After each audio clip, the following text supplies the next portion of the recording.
zero RB, hero RB, robust RB. Which is the best one to use to dominate fantasy football? And also, what do they all mean? What exactly is the definition of all this hero, zero RB? What does it all mean? This is the video. You've come to the right video to talk about which one is the best one to use.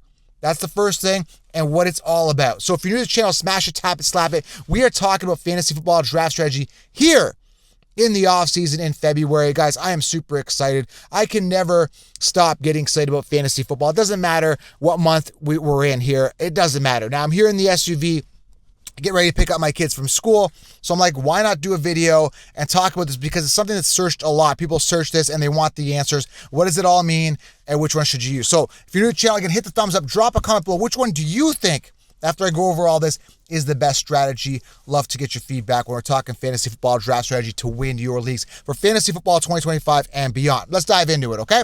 So the first one I want to talk about here is zero RB. What does zero RB mean? And first and foremost, I'm going to tell you, this is my least favorite, okay? And I'll tell you guys why, okay? The running back position, when we're talking strategy, is the most scarce position. Well, you're saying, well, Joe, that's not true. There's tons of running backs. There is, but how many of them, like literally a handful of them, are the only ones that are not in a committee? So you got to lock them down early. So to go zero RB is ludicrous. What does zero RB mean? It means basically fading the running back position to pretty much the 5th round.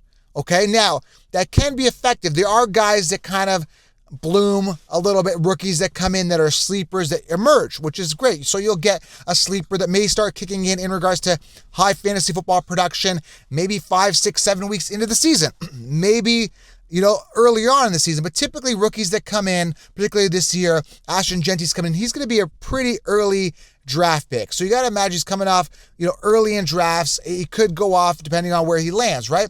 So is this a good strategy? First of all, again, what is it? It's basically waiting on running back after the 4th round. So you start looking at running backs in the 5th round. Again, the problem I have with this is that you're looking at running backs that aren't going to be the true workhorses, that are going to be probably fighting to be in a committee and just aren't going to get the volume as some of the early round guys. The guys you want to get, especially in those early rounds, are going to be primed for a ton of volume.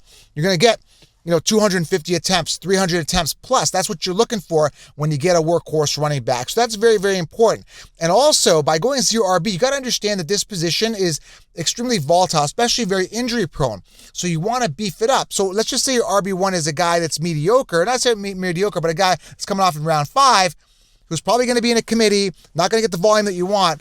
You got it now at RB1. Your RB1 is now essentially a guy that's questionable to say the least and not going to get that volume. And what if he gets hurt? Now you're looking at guys that are basically like your home run hitters, right? Guys that you're taking a risk on, that are kind of like boom or bust, right?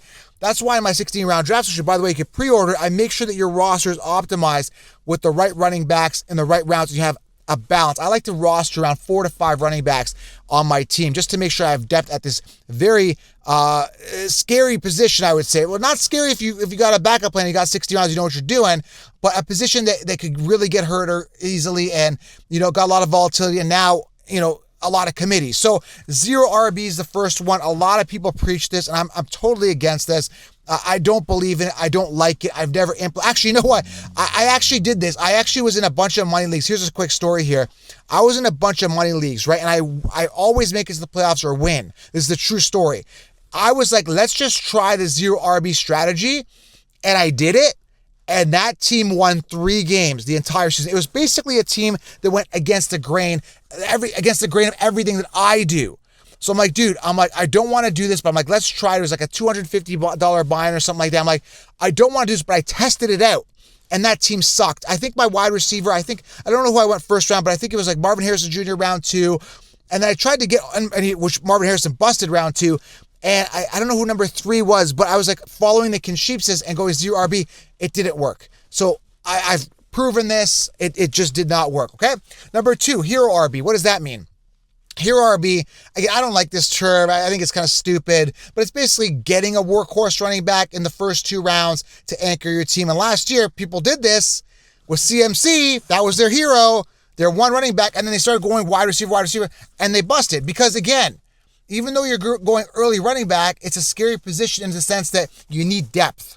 Okay, so hero RB, what does it mean? It means going one running back in the first 4 or 5 rounds and anchoring your team with that hero RB, that early guy, the guy I'm talking about, the volume getter, the guy that's going to get the work, the tons of volume, 250 plus attempts. And you're like, oh, I'm safe with this guy. That's your hero. But guys, heroes fail. Superman, I mean, he had kryptonite, you know? It doesn't guarantee me that you got this hero that you're going to be safe. Which leads me to robust RB. What is robust RB? I define this as my definition on this. Going at least, this is very, very important, 3 running backs in the first, I'd say 2 to 3, but I like 3. 3 running backs in the first 5 rounds, 3 workhorse running backs. I tend to go back-to-back running backs. Last year, I went Saquon Henry, and I'm using last year as an example. As we get to 2025, this may change, right? We're gonna see different running backs come in. Apparently, this is a good running back class coming in, Ashton Jeanty and others. So, depending on their landing spot, of course, because that's the main important aspect. With running back, you got to make sure they land in the right spot. So going back to what I said here, this is very, very important. Why is robust RB so important? Why is it so good? It's very simple, okay? You're basically getting the most scarce position, right? You're loading up on the position that's most scarce, and that's the workhorse running back that's going to get the volume that's in a minimal committee. That's what you're doing.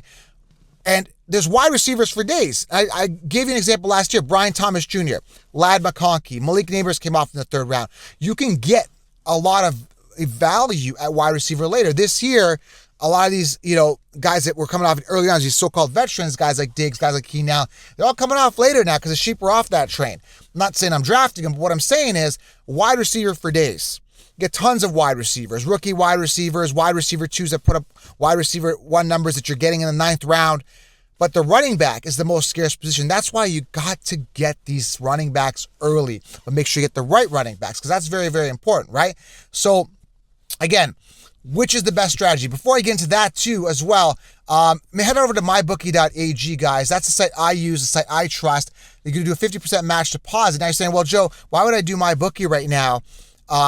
This time of year with football done. Guys, there's football, with football being done, there's basketball, there's hockey, there's other sports to get into. MyBookie.ag, FFC is the code you want to use. Go enhance the game watching experience. That's the site I use, so MyBookie.ag, okay? Head on over there right now. Go use it. That's the site. There's so many things going on. Even MMA, UFC, you could get in on the fights there, okay? Go try this site out. You guys are going to be very, very, very happy, right? So, the verdict. What are we doing here? All right, I'm going to go with robust RB based on what I said. Now, I back everything I talk about up, right? I tried 0 RB last year. It sucked. I'm just doing this as a sample, as a beta test, right? It sucked. All right, Marvin Harrison Jr., busted in the 2nd round. I don't know who I went round 3. I went like Nico Collins and he got hurt the whole year. I just wanted to just do what the Conchiefs did one time. My RB1, I don't even know who it was. It was someone like Zamir White who I got in the 4th, 5th round. Okay? And that, in a sense, would go to the 2nd, would be a hero. And that's the guy that was coming off in that hero RB strategy was guys like Zamir White. Joe Mixon had a decent year, right? Guys like that. So, you are basically cutting yourself short. You are literally just taking a huge risk by not solidifying that most scarce position, and that is the running back position. So again, the verdict, the best one, based on things that I've tried for years. I've been doing fantasy football since before 2012. I got into teaching it.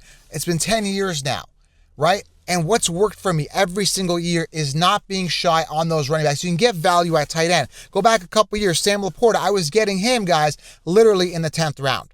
Okay? Brock Bowers was a value last year. So tight end, you just get a rookie tight end or get one that's in a good position and you've got your 10, 15 points a game. Tight end is solved. Anchor your team with an ace quarterback. Earlier on, Josh Allen, I was telling you to get him in the 3rd round last year where everyone's telling you to go Deebo Samuel, rounds 3, or Ayuk, and how'd they do, right? But running back is such a scarce position. You need to get it early and often. Do not be shy. Okay? You've anchored your team. And what you're doing also as a smart play, chestnut checkers, is you are taking away, when you draft a running back, you are taking away that most scarce position. You are taking the queen off the board, if you know chess terms. Queen's the most powerful piece. You are taking the rooks, the castles, aka the castles off the board. While everybody's taking pawns that could potentially bust. Tyreek Hill busted early round 1 last year. And I keep picking on Marvin Harrison Jr. round 2, right? There's a ton of guys, right, at the wide receiver position. Nico Collins, round 3, got hurt most of the year. Ayuk, Deebo, right? Keenan Allen. All these guys were drafted rounds 3 to 4, busted. I told you because they're in a wide receiver committee. Everyone's telling you Romo Doomsday, Keenan Allen, DJ Moore. Who's the one? Nobody knew who the one was last year. DJ Moore ended up being the one, but why would you invest in Keenan Allen? He was coming off a pinnacle year the year before because he had Justin Herbert force feeding him. Then he's on a new team, rookie quarterback, and on and on. So I'm always thinking, guys, always strategizing. Look at fantasy football draft strategy. You got to think outside the box. You got to think strategy. You got to look at the depth chart. You got to look at talent. You got to take a look at youth. That's what I explain the 16-round draft solution. So robust RB is the best way to go. Now you're up to date. You know what everyone is. Hero RB, again, is just basically getting that one RB that you think is going to carry you early, and the zero RB is waiting for the 5th round to get a running back, which is crazy. I would never do that. So robust is the one that makes the most sense, the one that I've used. It's the most practical, and it's the one that you should implement in your fantasy football draft strategy for 2025 and beyond. All right? Line mentality, guys, I appreciate. Drop below. What do you guys think? Does this make sense to you? Love to get your feedback. I gotta go pick up my kids, and we'll talk soon. I'll keep the content rolling for you guys in the off season. All right? Get 16 rounds right now. Head over to mybookie.ag. FFC is the code. Get in on the action, put your deposit down, get ready for the NFL season. Bye-bye.